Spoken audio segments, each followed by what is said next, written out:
Tu voulais nous la jouer nuit du réveillon à Strasbourg, toi, hein? 21 bagnoles incendiées en 15 jours. Non, 13.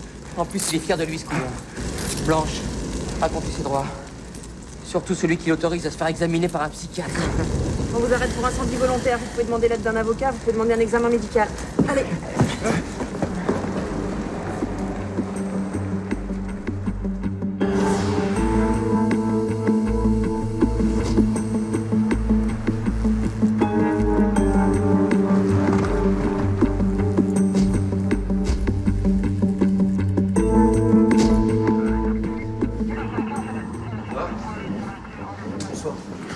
On est les nouveaux brigadiers.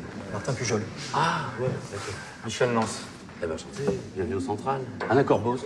Il y a trop de bagnoles à Paris. Moi, je fais ça pour vos enfants. Je suis un écolo guerrier. Et vous n'avez pas le droit de m'emprisonner pour mes convictions politiques. Tout le feu à des bagnoles, c'est pas de la liberté d'expression, ça, c'est un délit de connerie. Le spectacle ne fait que commencer. Ouais, t'énerve pas, Valulu. Et ben voilà, c'est parti pour 3 nuits de galère et 4 jours de repos. Et je suppose que c'est pour ça que vous avez choisi la nuit, non? Ma femme accouche dans 5 mois. Comme ça, je peux m'occuper d'elle et puis du petit. Ah ouais, c'est mignon, ça. Moi, j'ai acheté une vieille grange dans le village de mes parents. Il y a des travaux, alors... Ah d'accord, ouais, c'est bien. Bon, les gars, vous aurez le casier 14. C'est là-bas au fond, c'est le dernier, c'est tout ce qui me reste en magasin. Je suis désolé. Mais vous serez prioritaire quand on touchera notre nouveau commissariat dans 4 ou 5 ans. Va le patron. Je te présente nos 2 nouvelles recrues, les brigadiers... Martin Pujol. Voilà, Pujol et... Michel Nance. Bienvenue les gars. Allô, Central du, j'écoute. Ouais. Vous avez le nom de la victime? Le fils de la substitut d'Avra. Ouais. Agression chez elle. Des voleurs qu'il a dû surprendre. Les secours sont déjà sur place. Ah bah nous on arrive tout de suite là, ouais, tout de suite. Ok. Blanche, tu t'occupes d'eux, hein? Vous passez vite là derrière? Ouais.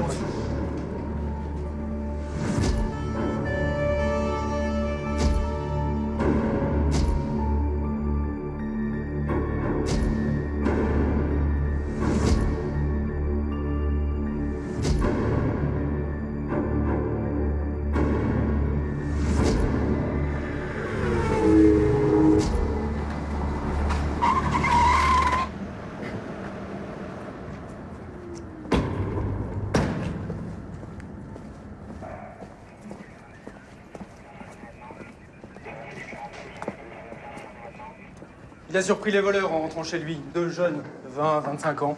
L'un grand, l'autre taille moyenne. Crâne rasé, tête d'esquine. Il a plusieurs côtes cassées, un gros hématome à la hauteur de l'occiput. Mais le médecin n'a rien remarqué de vraiment inquiétant. Merci.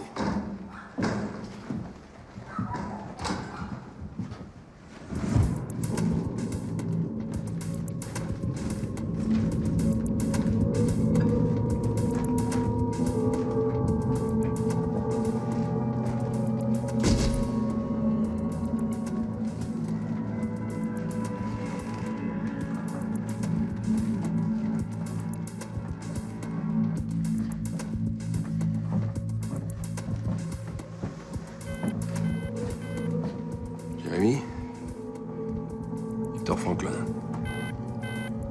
Avec Blanche, on travaille souvent avec ta maman. Je vais prévenir que c'est pas grave. D'accord? Je passerai te voir à l'hôpital tout à l'heure. Merci, docteur. Vous pourrez demander à Jeanne Garnier de s'occuper plus particulièrement de lui. D'accord. Merci. Tu lances la recherche sur les 2 skins. Ça va, les petits.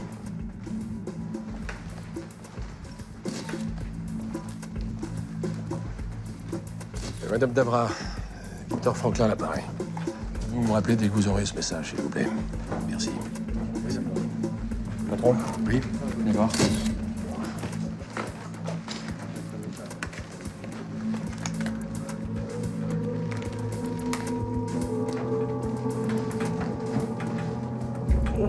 Quelle odeur! Ah bah d'accord. Au moins, on ne manquera pas de matériel pour les traces ADN. Bon, ouais.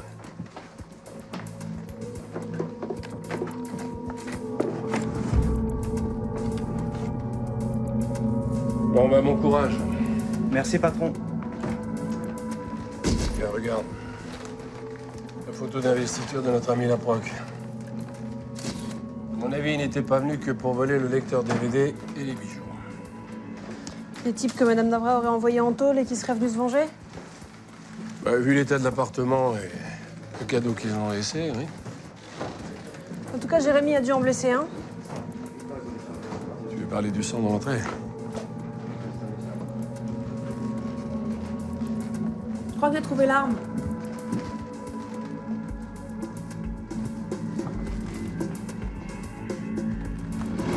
Il a poignardé l'un de ses agresseurs. Ouais. Tu fais le tour habituel, les urgences, les médecins de nuit. Dis donc, si Davra t'appelle, tu me la renvoies sur mon portable. Non, je ne doute pas de ta délicatesse, non. Corboz. Oh putain, qu'est-ce qu'il est susceptible. Ce syndicalisme qui l'a rendu comme ça. C'est pas vrai. Bon.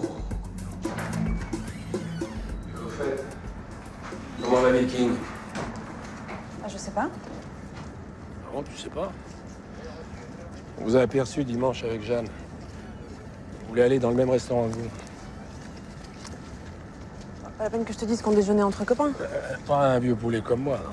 Dis donc, ton fils a l'air de bien s'entendre avec lui. Bah ouais, il l'adore. Ça va poser problème, Viking et moi. Bah, tu connais le règlement. Mais tu sais aussi ce qu'on dit. Si tu connais le règlement ne te connaît pas forcément. Exact. Enfin, dans le boulot, je préférais quand même que vous fassiez plus équipe. Mais moi, tu sais, tant qu'il n'y a pas de problème... Ah, Madame Davra? Oui. Merci de me rappeler.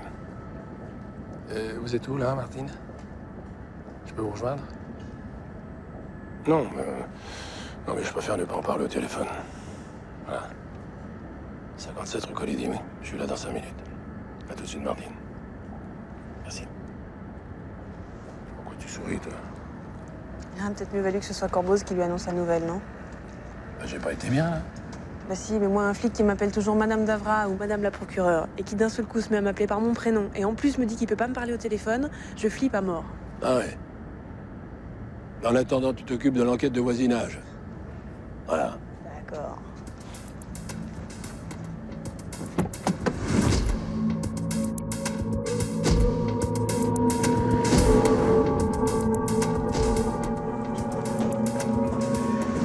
Martine. Aucun organe vital n'a été touché. Pas de rate éclatée, pas de traumatisme crânien. Simplement, il souffre beaucoup parce qu'il a 3 côtes cassées et des bleus un petit peu partout. Je lui ai donné de quoi le soulager. Merci. Je reviendrai avec un somnifère que vous lui aurez parlé. D'accord. Comment tu vas, mon chat? Tu voulais dire quelque chose? Non. Jeanne. T'as le nez qui bouge. Tu veux les résultats d'échographie, c'est ça? Je t'ai déjà dit que je voulais pas savoir à l'avance si c'était un garçon ou une fille. Toi, alors. Allez, je t'appelle tout à l'heure, d'accord?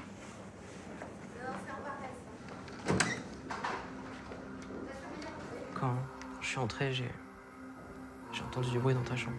Pourquoi tu n'es pas sorti pour appeler la police? J'ai voulu, mais un des types m'avait entendu. C'était le grand. J'ai eu peur, j'ai pris les ciseaux qu'il y avait sur l'étagère. Pour le menacer, pour sortir quand même.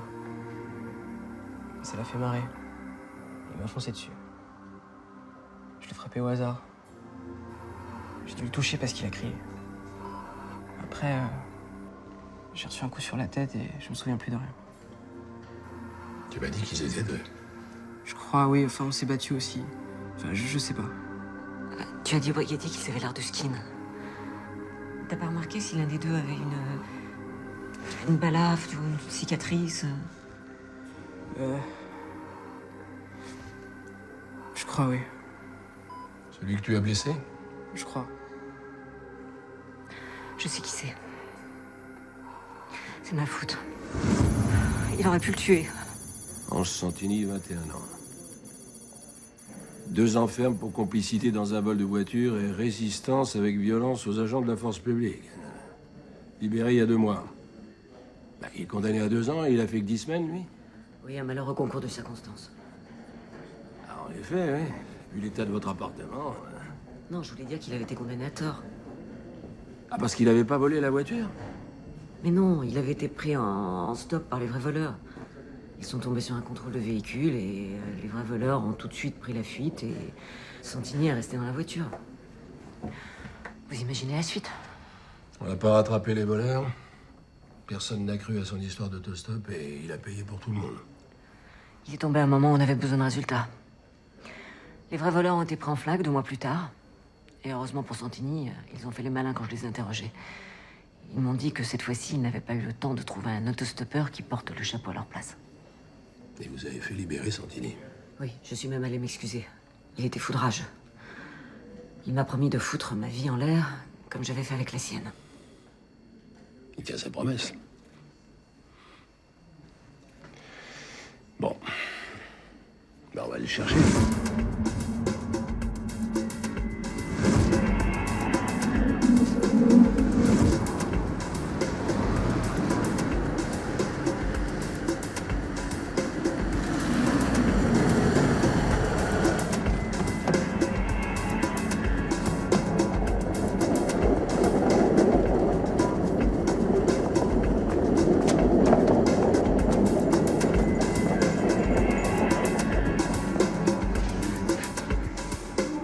Ah, Santini, c'est là. Il m'a couru au rez-de-chaussée à droite.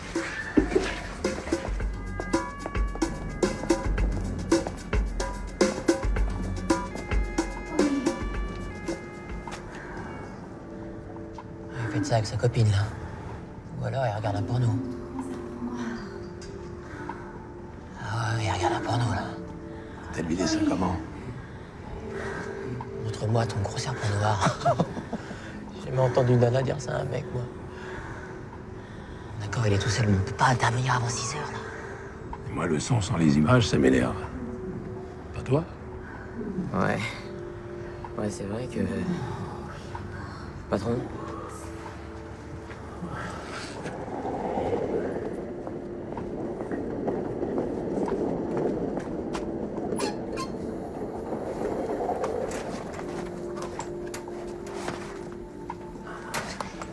Je sais pas comment vous faites à Paris, mais chez nous, avec les chiens en chaleur... Si tu vas pas à la Gardère ira à toi. Allez, roule.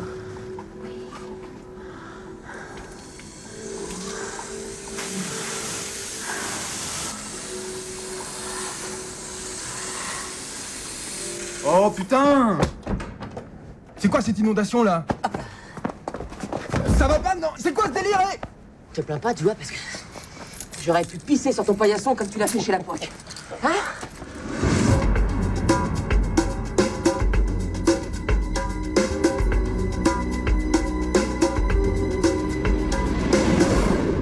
Elle va arrêter un jour de me pourrir la vie là?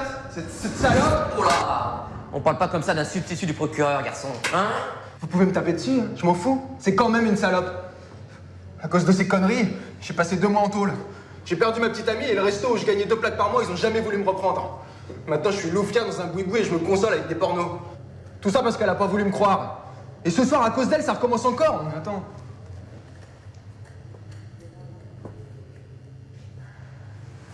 Monsieur Santini, vous étiez où ce soir entre 19 et 20 heures? Chez moi, tout seul avec ma télé. J'ai pas de témoin, je m'en fous. J'en ai marre! Vous avez pourri ma moquette. Et vous aviez pas le droit de m'arrêter. Eh ben, fallait pas sortir de chez toi. Hein? Les bijoux et les lecteurs DVD, t'en as fait quoi? Je les ai donnés à mon fourgue et m'en a filé 20 plaques. J'ai déjà un DVD. Et je ferais quoi des bijoux de cette bonne femme? Je suis pas un truand, hein. Tu les as peut-être balancés dans une poubelle pour l'emmerder? Vous saccagez l'appartement et vous jetez ses affaires à la poubelle. C'est logique.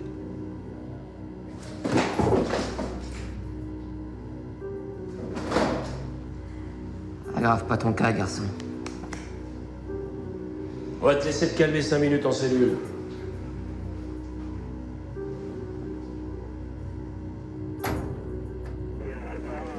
Je ne crois pas que ce soit lui.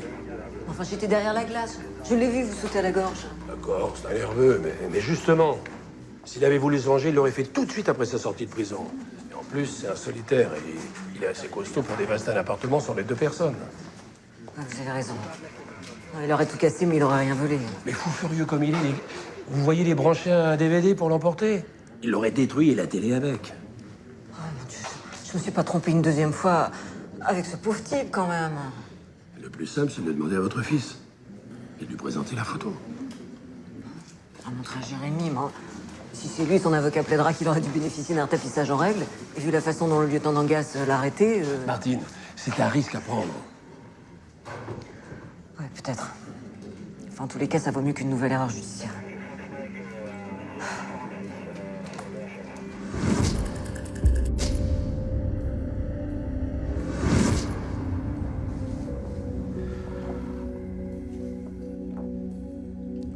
Non, c'est pas lui. Aucun des 2 agresseurs? Tu es sûr? 100% sûr. C'est maman, j'y ai repensé. Je crois pas qu'il y avait une cicatrice. Non,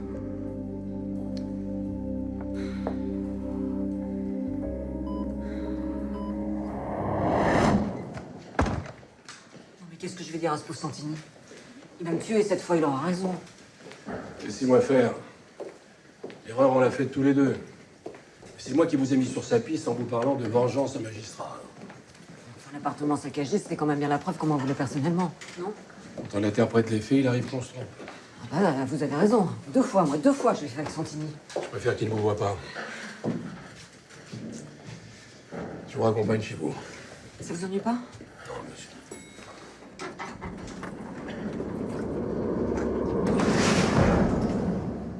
Nous nous sommes trompés, monsieur Santini, vous êtes libre. Dommage collatéral, c'est ça?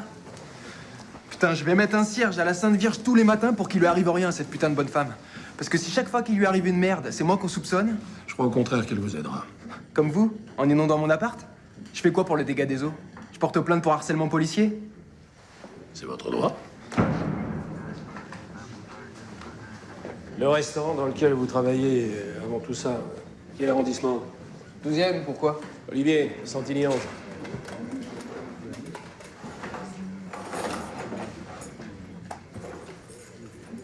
Les terrasses en été? Ouais. Parce que j'ai un collègue qui donne les autorisations à la préfecture. Je pourrais l'appeler demain. Ça pourrait vous permettre de retrouver votre travail, d'expliquer à votre patron ce qui vous est arrivé. C'est clair qu'il l'écoutera plus que moi. Hein. Ça m'arrangerait, ouais. Je t'appellerai demain matin. Voilà. Ouais. Et si vous pouviez aussi appeler mon ex? Tu trouves une voiture pour amener M. Santini chez lui. Allez, on fait ça tout de suite.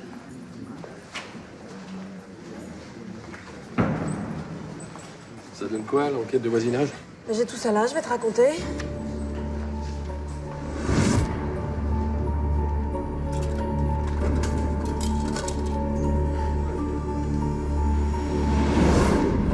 Je sais pas ce que t'en penses, mais il y a un truc qui colle pas, non? Il y a trop d'indices contradictoires. Qu'est-ce que tu ferais, toi? Si t'avais 2 skins qui rentraient chez toi, tu prendrais les ciseaux pour les poignarder ou t'appellerais la police?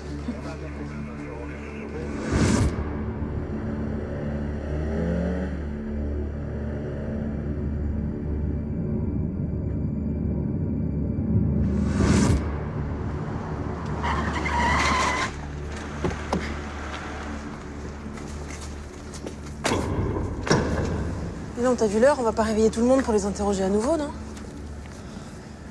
Et lui, vous l'avez interrogé? Pas moi, non. Moi, je me suis occupée de l'immeuble. C'est un des bleus qui l'a fait. Il a vu 2 types monter dans un 4x4, mais il a pas noté le numéro. Bon, alors allons-y. Police. Je ferme, chef. Il n'est pas encore minuit. Je sais, mais c'est pour le vol de tout à l'heure que je veux vous parler. J'ai tout dit aux policiers. Ma parole, j'ai rien vu d'anormal. Pourtant, 2 types au crâne rasé qui se garent en face de chez vous, vous devez vous méfier, non? Ah, c'est sûr, chef. Mais ceux-là, ils n'avaient pas le crâne rasé. Ah oui? Pourquoi vous l'avez pas dit plus tôt? Ah, votre collègue, il m'a parlé d'un blessé. Comme il y en avait un qui se tenait à l'autre, j'ai cru que c'était eux. Je les avais vus descendre du 4x4 avec leurs copains une demi-heure plus tôt. Comment ça, avec leurs copains? Ouais, un jeune du quartier, je le vois de temps en temps. Mais moi, je sais pas son nom, hein, il est pas client. Un blond, un peu maigre, 16-17 ans. Vous l'avez vu descendre de la voiture des 2 autres? Ah oui, ils avaient l'air de bons copains. Vous pouvez me les décrire? Ils étaient de l'autre côté de la rue et je servais une cliente. C'était des jeunes, 18 ans, pas plus. Et s'il y en avait un qui était assez gros avec un pantalon de treillis. C'est tout ce que je sais, moi, chef. Qu'est-ce que t'en penses? Tu crois que Jérémy était victime d'un racket? On va savoir ça tout de suite.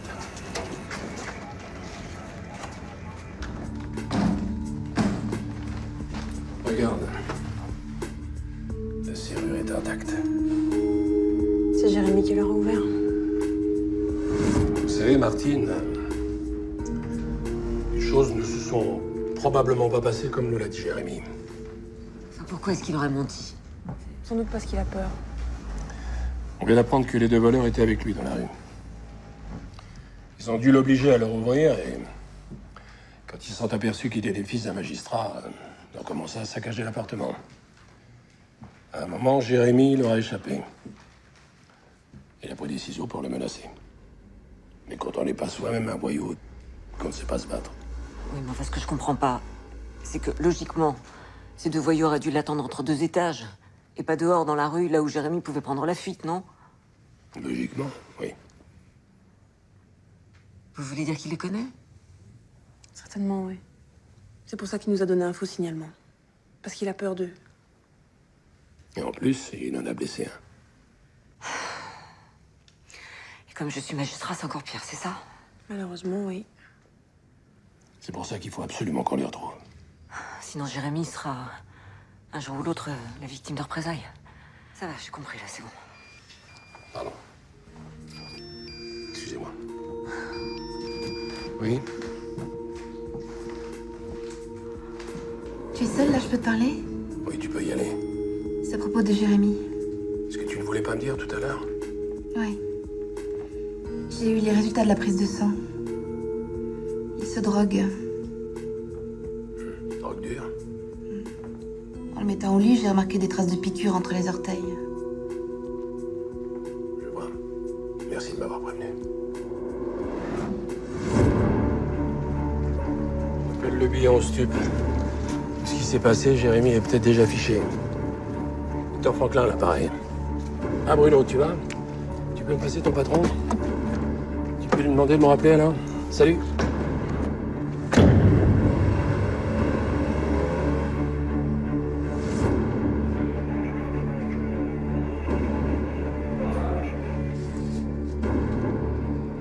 Ils l'ont toqué une première fois en septembre. Avec du crack. Et le mois dernier, ils l'ont appréhendé avec de l'héros. 1 gramme. Et 2 fois, c'est le père qui est venu le chercher. Ils ont jamais prévenu sa mère. Bah, ils ont voulu la protéger, tous les deux. C'est peut-être ce qu'on aurait fait, nous aussi. Bah, elle aurait eu tort, la preuve. Je comprends pas. Elle est substitut du procureur, elle voit des drogués toute la journée, elle s'est même pas rendue compte que son fils se droguait. Et pourquoi veux-tu qu'elle soit différente des autres parents? Et tes gosses t'imaginent toujours le meilleur et le pire, jamais la réalité. Attends d'avoir des enfants, tiens. Tu vas voir comme on est aveugle dès qu'il s'agit d'eux. Qu'est-ce qu'on fait alors? Je vais appeler le père.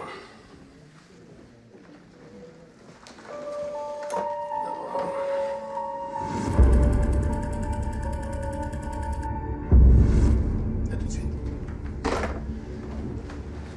Comme ça, on va savoir à qui on a affaire. Ah bah c'est tout vu. C'est un mec qui sait pas faire son boulot de père, c'est tout. Ah, vous êtes des psychologues à Paris, vous, hein. Chez nous, ça fait longtemps qu'on l'aurait convoqué à l'hosto pour lui montrer à quoi ça mène de jouer au père copain, là, qui comprend tout. M'énerve, ça. Ouais. Je viens d'avoir juste eu, là, ils ont un accidenté du bricolage, blessure sur l'abdomen. Il paraîtrait qu'il est tombé sur son tournevis. Mais son signalement correspond à celui donné par l'épicier. Allons-y.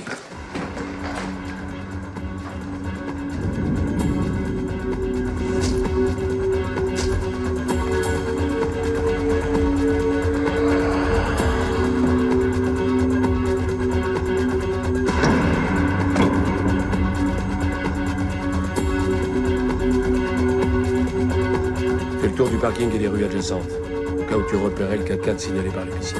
Ok.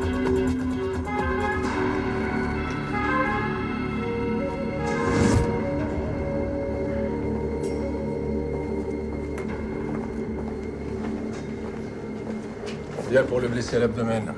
Sa famille a été prévenue? C'est son frère qui l'a amené. Hop, hop. C'est pas sympa de laisser tomber son petit frère qui souffre. Hein? Quelle chambre, l'as du bricolage? Deuxième porte à gauche. Ah, tu vois.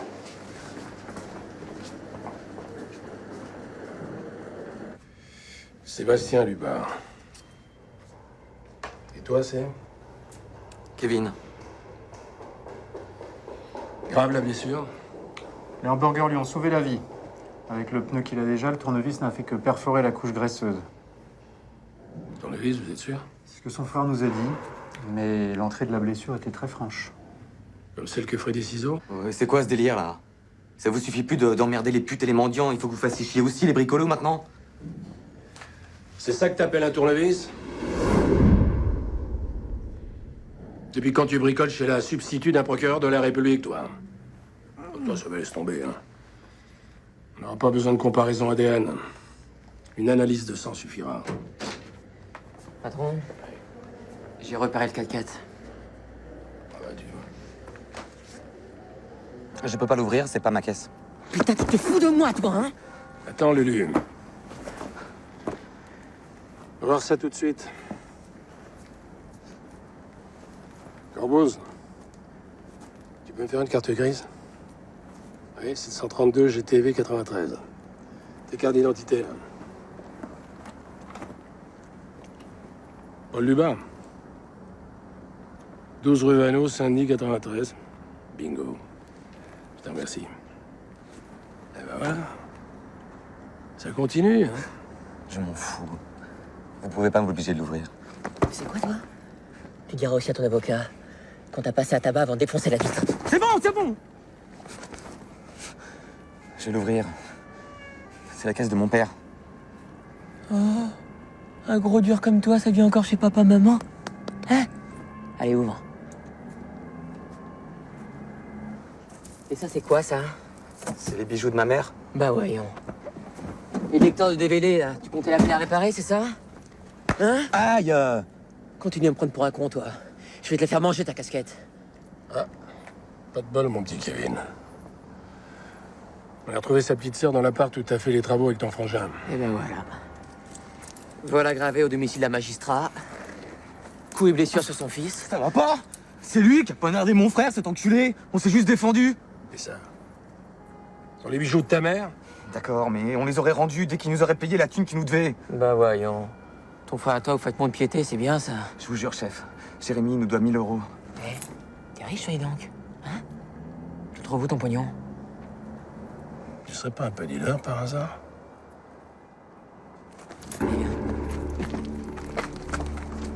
Attendez là, le petit bourge m'envoie à l'hosto. Il m'aurait peut-être tué si Kevin m'avait pas défendu. Et c'est nous qu'on accuse. Ça y est? T'as fini ton numéro? Tu feras ta convalescence au poste. Au secours, allez! C'est quoi ce bordel? C'est ce gros facho qui veut m'emmener. Ne fais pas, on prévient tes parents. Vous m'avez bien dit que sa blessure est superficielle. Oui, il risque rien, mais enfin bon. Allô? Oui. Oui, j'arrive. Bon, on a une grosse baston au Marseille-PSG, on va manquer de lit, là. Vous pouvez l'emmener, mais à condition de faire venir un médecin au poste. J'ai votre parole, commandant. Oui, oui. Espèce de con, va. Allez. Allez, tu t'habilles ou on t'emmène le cul à l'air avec la nuisette de l'hosto?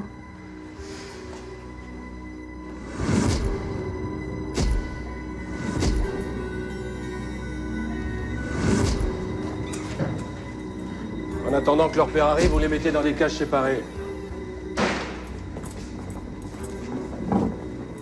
Monsieur Labra, commandant Franklin. Oui, Jérémy. Vous m'avez dit que vous l'aviez interpellé. Venez dans mon bureau.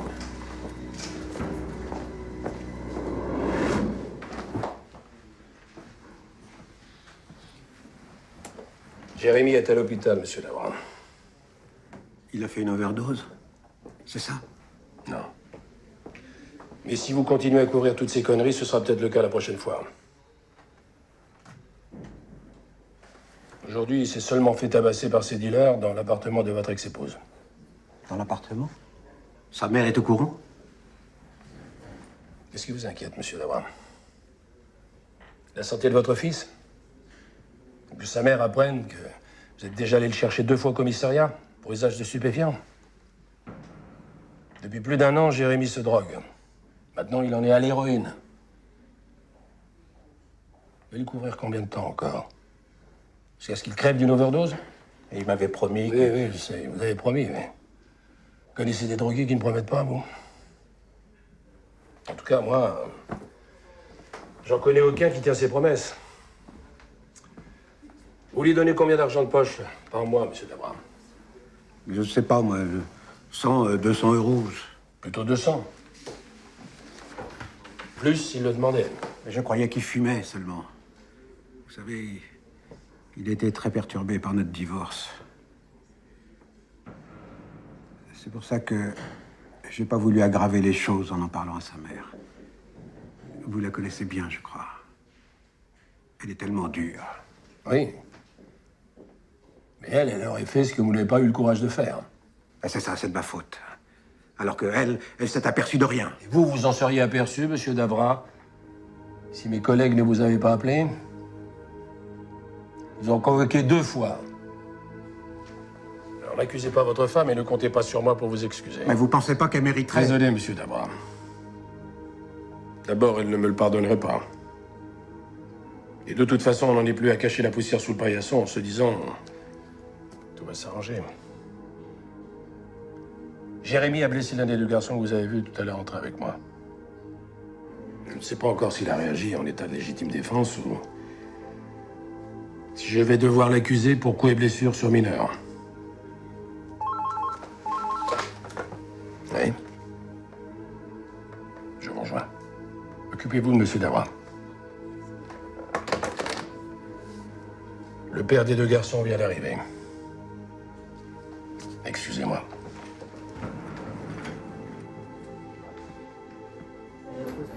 Alors? Il m'a demandé 5 minutes seul à seul avec son fils. Monsieur Lubin. Qu'est-ce que vous allez faire avec eux? On va les interroger en votre présence et ensuite, c'est le juge. Mais on a vraiment besoin du juge et de tout ça? C'est la procédure, monsieur Lubin? Je m'en doute, mais le truc pour les repentis, là, ça peut pas marcher, quoi. Ah, c'est pour les très grosses affaires. Là, il s'agit de... De petits crétins, je sais. Seulement, il y a aussi l'autre petit con qui a poignardé mon fils. Si j'ai bien compris, c'est le fils du magistrat. Et je peux porter plainte contre lui. Vous le prouvez, en effet. Un fils de magistrat qui poignarde un mineur et qui doit du fric. Ça fait désordre, non? Si je comprends bien ce que vous venez de me dire, monsieur Lubin, vos deux fils reconnaissent avoir vendu de la drogue. Ah, j'ai pas dit ça. Non. Commissaire, je peux vous parler entre hommes? Je vous en prie.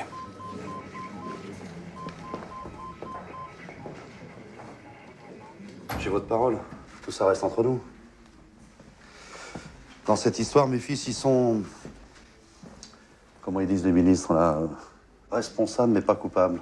Vous comprenez? Je vous écoute, monsieur Lubin. Vous avez vu mon garçon? Il voulait pas que je vous explique, parce qu'il a peur. Mais là, il risque gros, non? 5 ans minimum. Probablement davantage.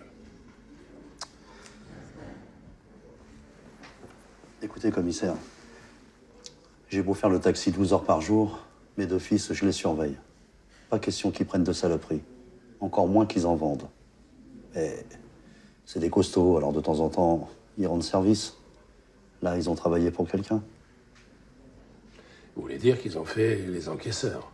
Oui. Le fils du magistrat. C'est pas eux qui devaient du fric, si vous voyez ce que je veux dire. Si vous m'expliquiez, je comprendrais mieux. Le fils du magistrat, il n'est pas seulement consommateur. Il revend de la drogue dans son lycée. C'est pour ça que ça serait mieux pour tout le monde si on s'arrangeait. Votre magistrat, il récupère son petit dealer, et moi mes garçons.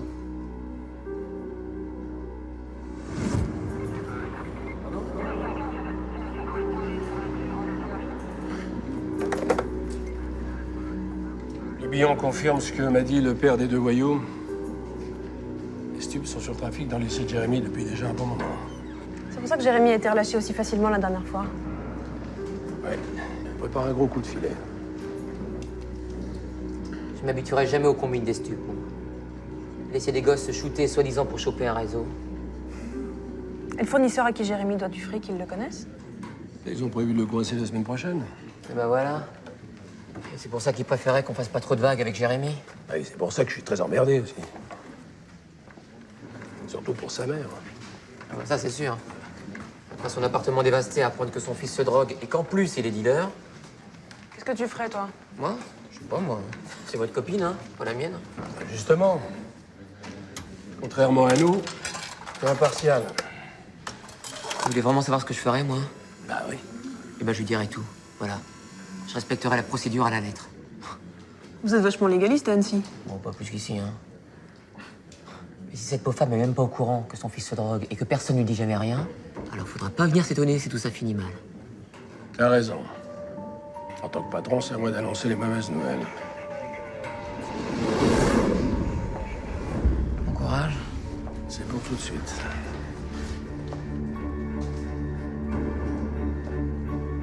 J'ai trouvé ça en mettant de l'ordre dans la chambre de Jérémy. Ils ont voulu le piéger, hein. C'est évident, non? Non, Martine. Votre fils est toxico. Et dealer. Vous êtes cinglé. C'est le métier qui vous déforme.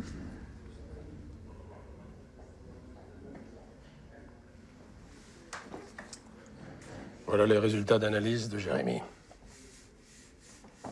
Désolé.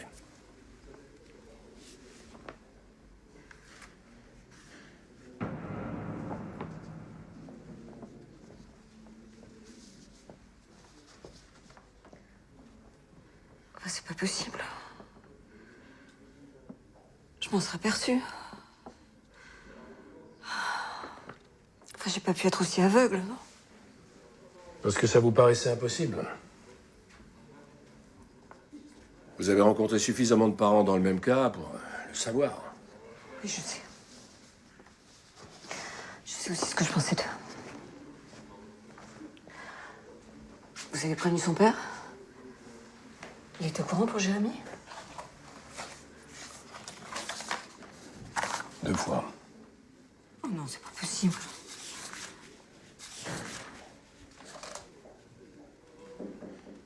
Enfin, pourquoi il m'a rien dit? Enfin, je comprends pas pourquoi vos collègues m'ont rien dit. On a déjà travaillé ensemble, non? Ça s'est toujours très bien passé. C'est pas très facile de mettre en tôle le fils d'une proc. Surtout si on a avec elle des relations amicales. Ils ont dû penser que votre ex ferait son travail de père. Ah oui. Oui, c'est lui.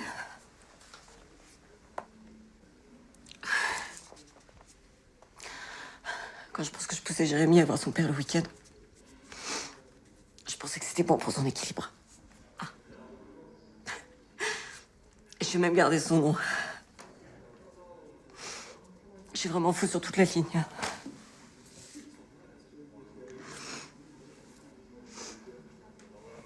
Et quelles sont les charges contre lui? Ça dépend. Le père propose un arrangement. Un arrangement? Et sur quelle base? Comment ça, tu refuses? Notre fils a poignardé le fils de Monsieur Lubin. Il a accepté de ne pas déposer plainte pour sauver nos enfants, et toi, tu refuses? Commandant, je vous en prie. Dites-lui d'accepter. J'ai constaté les faits. Mais pour l'instant, je n'ai enregistré ni plainte, ni déposition. Je vous remercie, commandant. Attends, tu le remercies de quoi? D'être à tes ordres? C'est pour me culpabiliser que tu veux punir Jérémy? Pour une fois dans ta vie, tu pourrais penser à quelqu'un d'autre que toi. Pour ça, il faudrait que tu me permettes de voir Jérémy autrement qu'un week-end sur 2. Ah oui, pourquoi faire pour les dents piquées entre les orteils? Attends, c'est dégueulasse ce que tu dis là! Attends, ose dire que t'as jamais fumé devant lui. Hein? Ose le dire. Ça faisait tellement branché. Et en plus, tu me prenais pour une conne quand je t'engueulais. N'oublie pas que c'est chez toi que vit Jérémy. T'aurais pu t'apercevoir qu'il se droguait au lieu de juger tout le monde du haut de ton fauteuil de procureur, là. Ça y est, t'as fini, là? Je juge personne, moi. Je fais mon travail. Et mon travail, c'est de protéger les gamins de 15 ans que notre fils empoisonne en leur vendant cette merde. Et si toi, t'étais pas là, à toujours penser à ton petit confort personnel, hein, t'imaginerais même pas, mais même pas que ce petit salaud puisse s'en tirer avec une claque sur les doigts.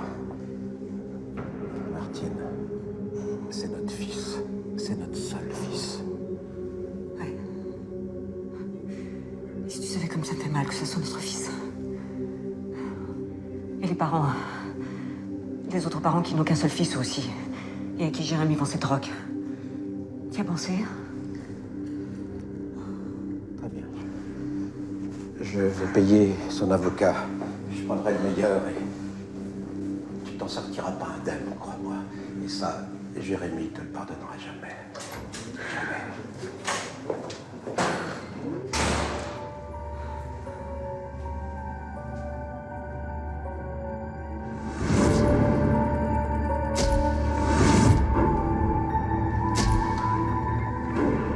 Monsieur Lubin,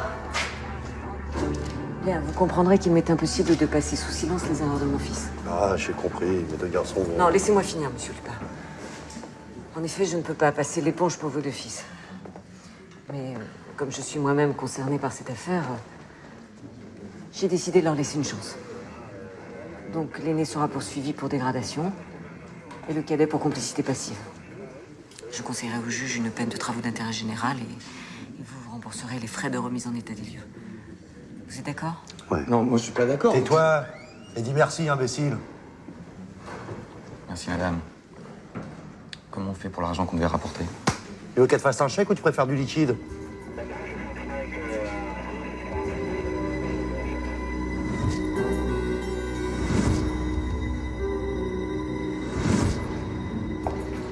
Comment ça va se passer pour Jérémy?